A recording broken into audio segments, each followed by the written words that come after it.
acá al sur del 32 recorriendo la política internacional, en este caso nuestra región, más propiamente nuestra casa, Argentina, y para tratar de entender qué fue lo que pasó el domingo pasado en las elecciones PASO que se realizaron en nuestro país, en mi país.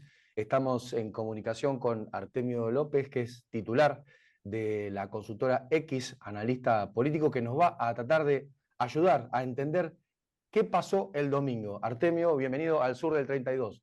¿Qué pasó el domingo pasado? Ah, bueno, como diría el expresidente Macri, pasaron cosas. Pasaron cosas. Pero bueno, hay muchas explicaciones posibles. Yo voy a dar una, obviamente que me parece central. No quiere agotar esto de ninguna manera. Otras explicaciones colaterales, concurrentes, así que queda abierta la posibilidad de que haya explicaciones diversas. Pero para mí sigue siendo central el lugar que ocupa la estructura distributiva y en particular los ingresos para explicar ciertos comportamientos, entre otros los electorales. No es la única, pero yo te diría que es la que sobredetermina otras explicaciones posibles. Por lo tanto, yo me voy a referir a la situación de ingresos en Argentina, que estimo pueden estar en el centro de la explicación de lo que ha sucedido en términos electorales el 13 de agosto en las primarias. Argentina tiene un problema de ingreso severo que no solo no retrocede, sino que aumenta. ¿Cómo lo podemos probar? Bueno, el indicador que yo utilizo es el de la evolución de los salarios registrados en Argentina, por supuesto con información oficial. Lo tienen ustedes en internet, si yo después les voy a pasar el link si quieren para poder acceder. Lo muestra el Ministerio de Desarrollo Productivo.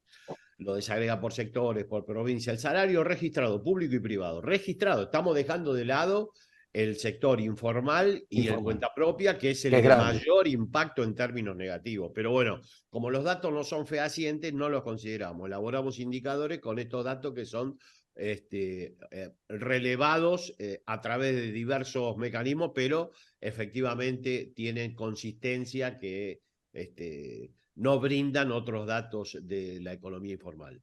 El salario promedio, recién lo comentábamos en Argentina, bruto, a lo cual hay que aplicarle los descuentos de ley, que están en torno al 17%, promedio más el descuento sindical, que puede ser otro 3%, pero le aplicamos el 17% para ser más claros, porque hay algunos trabajadores que aportan al sindicato y otros no, pero el 17% es de ley para todos. Bueno, el salario hoy está en $330 promedio, que es el valor, al día de hoy, la cotización de dólar la tomamos para hoy, puede evolucionar hacia arriba o quizá un poquito para abajo. Es el mismo valor que la canasta de pobreza en Argentina para 4 personas, que es el tamaño promedio del hogar pobre en Argentina, que estaba fijada en pesos argentinos para el mes de julio en 248.962 pesos.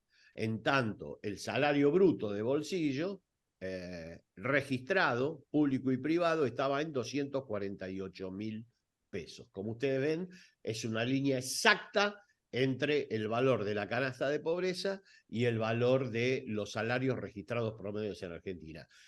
Promedio, ya no es ni el salario que más se repite, ni la mediana, estamos hablando de promedio desagrado por sector. Ya da esto una magnitud de lo que implica la crisis de ingreso en Argentina. Ya no hay solo un 30% de trabajadores pobres. Yo creo que con este promedio y este acercamiento a los valores de pobreza, esa cifra va a crecer. ¿Qué es un trabajador pobre? En Argentina, en México y en el conjunto de los países donde se mide esta circunstancia, es aquel trabajador que recibe salarios que no permiten a su hogar superar la línea de pobreza. En este caso, yo no puedo hacer una proyección específica porque no tengo el dato, pero no menos del 35% de los trabajadores formales, privados y públicos en Argentina, está recibiendo salarios que lo ubican por debajo de la línea de pobreza de su hogar respectivo. La línea de indigencia está en 117.000 pesos. Lo que se ve es que un salario promedio en Argentina ni siquiera puede duplicar el valor de la línea de indigencia, que es el valor de sobrevida calórica. Con esto quiero mostrarle cuál es la magnitud del problema que cuadro. nosotros tenemos, porque, bueno, las explicaciones normalmente van por el lado de el impacto emocional del discurso libertario, lo que implica la gestualidad de Milei, todo eso es absolutamente cierto, el avance de las ultraderechas a nivel internacional, todo bien, pero acá además tenemos que referir a las circunstancias socioeconómicas puntuales medidas por ingreso, porque si no nos perdemos una parte importante de la explicación. Agregamos esto, esta circunstancia de ingreso, que probablemente muestre 40 puntos de pobreza o más cuando el INDEC dé la información oficial, acontece con 6 puntos de desempleo. O sea, una tasa de desempleo similar a la del año 2015, finales del 2015, cuando la pobreza era de, según las mediciones opositoras, 25 puntos. Nosotros pensamos que estaba en torno a los 20 puntos, pero bueno, era probablemente la mitad. Bueno, ¿qué quiere decir esto? Que la generación de empleo que aconteció a partir del año 2015, particularmente con el gobierno del Frente de Todos, fue de muy baja calidad y muy bajos ingresos. Cuando medimos la estructura distributiva, que para mí la eficacia de la distribución del ingreso en la práctica electoral es central, ¿qué vemos? Que Cristina Fernández de Kirchner se retira del gobierno con una participación de los trabajadores del 51,8% sobre el total del PIB. Ese 51,8% desciende con Mauricio Macri hasta el 46%, un descenso inédito en democracia. Pero lamentablemente, con el gobierno del Frente de Todos, hoy Unidad Popular, esa tendencia no se revierte.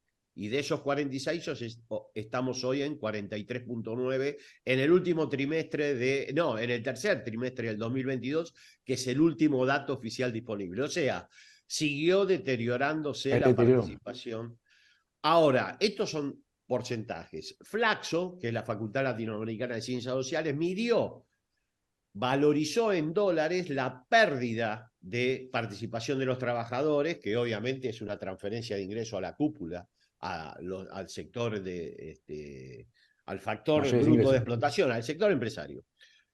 Entre 2018 y 2022, este tercer trimestre, los trabajadores transfirieron el equivalente a 87.800 millones de dólares a la cúpula empresaria. 2018-2022, fines del 2022. El gran mecanismo, la inflación. O sea, claro, el gran concentrador del ingreso en Argentina es la inflación. Todo este rodeo para explicarle que cuando uno analiza comportamientos electorales, debe saber qué es lo que está pasando en términos estructurales en el país, no para explicarlo todo desde ahí, sino para tener un marco explicativo un poco más sólido. Entonces, dada esta circunstancia de ingreso, esta estructura distributiva tan perjudicial, el entonces Frente de Todos, bueno, Macri sabemos que no pudo ni siquiera reelegir, fue el primer gobierno que desde la recuperación democrática en Argentina, habiendo concluido su mandato, su presidente no puede reelegir. O sea que fue muy sancionado fuertemente en términos electorales. En el año 2021, el espacio de hoy Unión por la Patria, entonces era Frente de Todos, va a elecciones y pierde 4,1 millones de votos. Con lo cual, obviamente, hace una elección muy mala en términos de resultado electoral.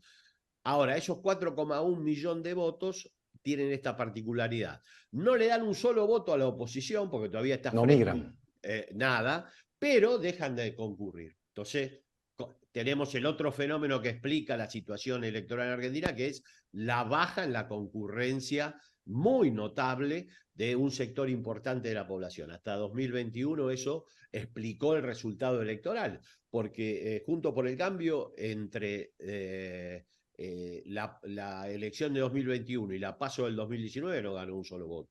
La verdad es que la oposición no creció. Se desangró en términos electorales el oficialismo ya en 2021. ¿Producto de qué? Y bueno, producto de que estábamos en una situación de ingresos que ya era grave en 2021 y que siguió siendo y se precipitó aún más en esta elección PASO. Dicho esto, ustedes ya tienen una idea de cómo opera la cuestión de ingresos en términos electorales. Y yo lo que quiero comentarles para que vean y que tomen nota es que las dos coaliciones, lo que nosotros ya habíamos observado en 2021, que la coalición neoliberal de Juntos por el Cambio no ganaba votos al tiempo que perdía votos el Frente de Todos, las dos coaliciones, y esto lo podemos ya medir entre Paso 2019 y Paso 2023, perdieron votos, las dos. Claro, transfieren, claro. ¿Cuánto perdió Unión por la Patria, entonces Frente de Todos, entre 2019 y 2023, con un padrón que aumentó 1.5 millones de electores? Perdió el equivalente, el total de 6.460.000 votos. No olvidemos que en 2019 había sacado 12.200.000. Claro. Quiere decir que casi perdió la Ganó en mitad. primera vuelta. Exactamente, pero perdió luego en esta elección pasos más de 6 millones de votos. Pero, y acá va el dato que yo les quería decir, que lo tuviéramos en cuenta, la Alianza Junto por el Cambio no solo no ganó, sino que perdió 1,5 millones de votos entre 2019 y 2023. Conclusión, las dos grandes alianzas tradicionales, las que comienzan a aparecer después de la crisis del 2001 en Argentina, que son hijas de la crisis, en este ciclo, obviamente conducido por otra perspectiva económica, otros liderazgos, pierden votos de una manera notable. ¿A manos de quién? Bueno, es evidente. A la aparición de Milei cubre ese bache, en parte, porque sigue habiendo ausentismo, sigue habiendo gente que no define votos, pero lo cubre de una manera muy particular. Y es esta segunda conclusión del análisis de qué es lo que sucedió, obviamente siempre hay otras explicaciones, en el domingo de la Paso. Bueno, La Libertad Avanza discutió muy fuertemente sobre los segmentos sociales de alto nivel adquisitivo. Lo discutió con Juntos por el Cambio, que perdió también predicamentos sobre los sectores que eran casi patrimonio de esta coalición en el año 2021, cuando el fenómeno Milei todavía estaba en despliegue, comenzando a desplegarse. Pero perdió fuertemente en los sectores medios, donde tenía impronta Juntos por el Cambio, también a manos de La Libertad Avanza. Y Unión Popular se consolidó como opción mayoritaria en los segmentos de menor poder adquisitivo, con salarios que van, yo ahora después le paso los mapas, porque para analizar salarios usamos mapas distribuidos por municipios y vemos ahí cómo funciona el tema salarial, pero digamos que en líneas generales sobre los salarios bajos, salarios por debajo de la línea de pobreza, Unión por la Patria fue predominante con respecto a las otras dos alianzas. Donde la alianza Juntos por el Cambio y la alianza Unión por la Patria pierden, a mi juicio, la mayor cantidad de votos que explica esta caída de ambas, bueno, en los sectores medios y medios bajos. Yo después le paso los datos sobre desagregado por municipio y por salarios, y ustedes van a ver que en los salarios de la clase media que pegan en el valor de la línea de pobreza, o de la clase media empobrecida que ya está por debajo del valor de la línea de pobreza, e incluso sobre los segmentos medios cuyos ingresos están por sobre la línea de pobreza pero no pueden duplicarla, nosotros le llamábamos a esos segmentos vulnerables, que no son pobres, pero no duplican la línea de pobreza. Pero pueden serlo en cualquier momento porque una afectación de ingreso en ese hogar te manda para abajo de la línea. Bueno, en esa franja entre vulnerables, clase media y clase media baja, hay que encontrar el fenómeno de clivaje electoral de La Libertad Avanza. Por supuesto que yo creo, pero ya es una opinión, que eso no va a ser resuelto votando a Milei, que esto no va a... Pero yo reconozco que efectivamente los motivos de la desazón, del apartamiento de las dos grandes coaliciones, tiene fundamento en la estructura distributiva y en los niveles salariales y de ingresos familiares que se observan en Argentina hoy, con lo cual la emergencia de una alternativa como La Libertad Avanza es cualquier cosa menos algo que no podía suceder. Sí, podía suceder, porque ya había dado señales la ciudadanía de que ninguna de las dos coaliciones estaba respondiendo a sus expectativas. Lo hizo en 2021 no yendo a votar. Una parte de esos sectores que no concurrieron seguramente decidieron ya tomar una posición electoral en favor de La Libertad Avanza. Y también lo hicieron los votantes de Juntos por el Cambio, porque la verdad que el gobierno de Macri no tuvo resultados adecuados. Además del tema del endeudamiento, lo que todos ustedes conocen, Sí, en términos de ingresos fue una catástrofe. Por lo Artemio, tanto, claro. ahí una tienen pregunta. ustedes una de las explicaciones, para mí la más sólida, de por qué aparece Sí. este fenómeno electoral en el horizonte, en el universo tan poblado de novedades argentino. Que sobre todo recobra muchísimo sentido el analizar la figura de Milei en vinculación y en relación con toda esta derecha que se está organizando, ¿no? Vemos ahí de repente un Bolsonaro, pero también un Trump. Acá en México hay la figura de dos comentaristas, como Lili Telles, ¿no? Como estas figuras que son burlonas, son cínicas, y que me parece que está interesante que nos pongan en perspectiva quién es Milei, quién es esta figura, porque aquí en México hace 2 años se reunieron la derecha fascista. Estuvo la CEPAC reunida en un hotel o en una zona, digamos, de alta alcurnia, ¿no? Como, digamos, acá en México lo más fresa, ustedes dirían lo más cheto.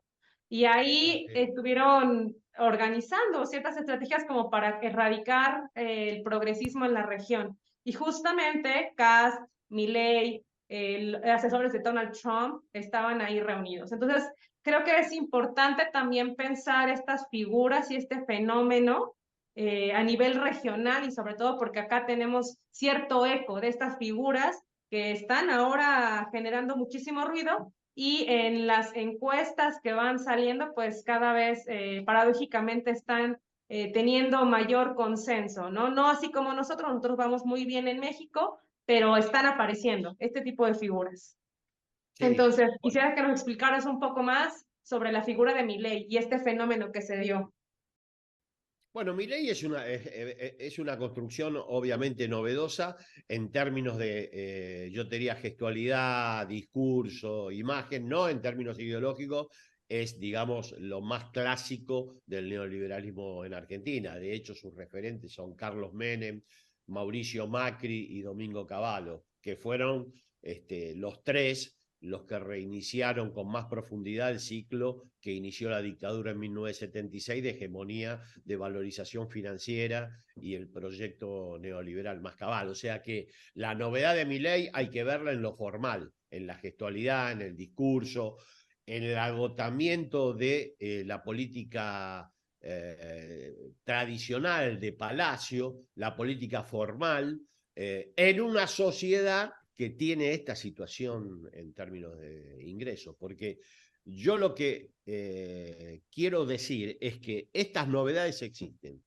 Es cierto que tiene un discurso novedoso, una gestualidad nueva, una forma de dirigirse a la opinión pública que no tiene grandes antecedentes, aunque hay registros en Argentina de figuras transgresoras a la manera de Milei. De hecho, Carlos Menem, cuando apareció transgrediendo el formato político Un outsider. tradicional. Claro, y fue mucho más, además, no podemos comparar la calidad de liderazgo de Menem con la de Milei. Menem fue muchísimo más, tenía mucho más volumen que lo que estamos viendo hoy, pero no importa, digo, eso está, hay una novedad. Es cierto que tiene articulación internacional, que tienen una unidad de concepción con otras experiencias regionales, es cierto, pero todo esto se produce en medio de sociedades que tienen un déficit muy grande en términos socioeconómicos. Si eso no está, podrán aparecer, pero no tendrán el despliegue que efectivamente estamos viendo hoy, que termina resolviendo favorablemente una interna. O sea, la condición de posibilidad efectivamente es el deterioro en términos socioeconómicos. Luego sí, un lenguaje, un formato novedoso, una intervención sobre sectores, sobre todo juveniles, bastante eficaz, vinculado a su lenguaje descontracturado, un agotamiento del lenguaje político tradicional, sobre todo para los segmentos sub 40, donde efectivamente ahí no hay respuestas. Pero yo vuelvo a insistir, si no hay un sustrato socioeconómico favorable para la emergencia de estos fenómenos, que es un sustrato de mucha debilidad como hay en Argentina, podrán aparecer, los van a visualizar, les va a preocupar, pero muy probablemente no se puedan desarrollar electoralmente con la contundencia que se desarrollan en países en crisis socioeconómica. Fíjate lo que pasó en España, con una situación socioeconómica que, si bien no era óptima, era relativamente adecuada.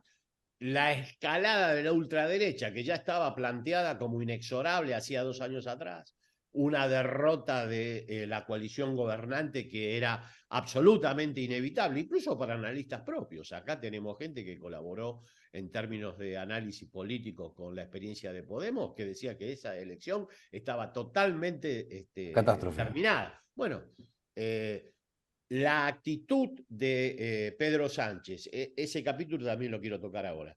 La situación socioeconómica relativamente mejorada y el sobregiro que provocó Vox al discurso de la derecha, pues digamos que se vieron demasiado impunes frente a un gobierno que ellos consideraban vencido. Bueno, finalmente obró como paradoja y permitió la remontada de Pedro Sánchez.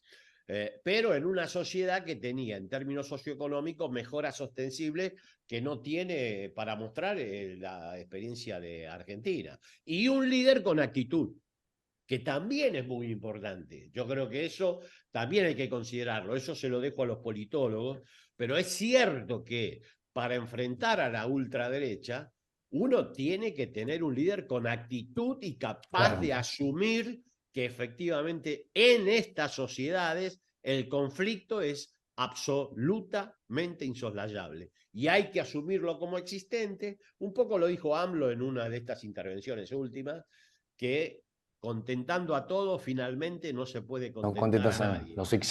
Mirá, en la PASO argentina, si algo se demostró es que las condiciones socioeconómicas operan electoralmente de manera notable y que la moderación y el centro político no existen en Argentina. Son los Reyes Magos, el centro.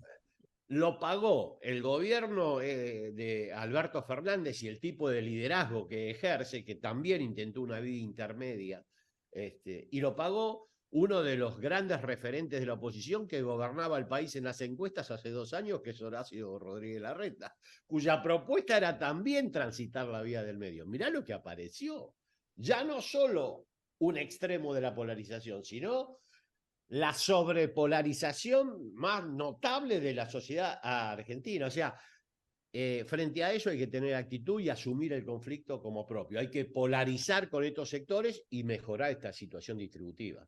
Porque si esto no cambia, la sola actitud del líder, la sola polarización y la sola asunción del conflicto no va a bastar. Así que bueno, al respecto, Artemio, hay una batería de medidas que se están dilatando, pero bueno, al fin y al cabo parece ser que hay una reacción respecto de recomposición salarial. Exacto, suma fija, una especie de IFE para los sectores sobre todo informales, mejoras en jubilaciones y pensiones. Aparentemente van a ser las medidas que primero compensen la devaluación esta del 22% reciente y al mismo tiempo mejoren en parte o den señales de que el gobierno se encamina a reconstruir un elemento tan importante como es el ingreso familiar. Massa ha dicho que lo va a hacer. Y ahora en lo inmediato tampoco tiene tanto tiempo. O sea, va a tener que dar señales en esa dirección. Si él lo hace, ¿se puede poner competitivo? Se puede poner competitivo. Esa es la pregunta, la siguiente pregunta, para no robarte más tiempo, es, suponiendo que esta batería de medidas impactan y generan una perspectiva positiva, ¿cómo ves vos de cara al 22? ¿Qué puede pasar y qué habría que hacer para que la performance digamos, de la fórmula popular Sí. logre al menos llegar a la segunda vuelta. Bueno, ese es el objetivo, de que llegue a la segunda vuelta, y la segunda vuelta yo creo, vamos a ver, son todas conjeturas. Mi percepción es que el efecto voto útil de la derecha lo va a tener a favor Milei.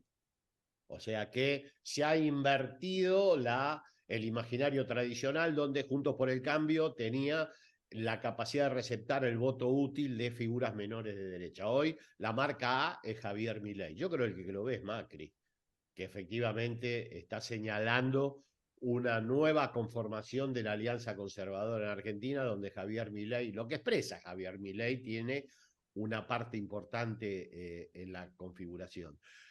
Si esto opera, yo creo que las posibilidades de que haya balotaje en Argentina están abiertas, y que el balotaje posible es el de Sergio Massa con Javier Milei. Pero la condición necesaria es que estas medidas que él dice va a llevar adelante de mejora en los ingresos de jubilaciones, pensiones, salarios formales y alguna forma de compensación para el universo informal y cuenta propia, se lleven adelante.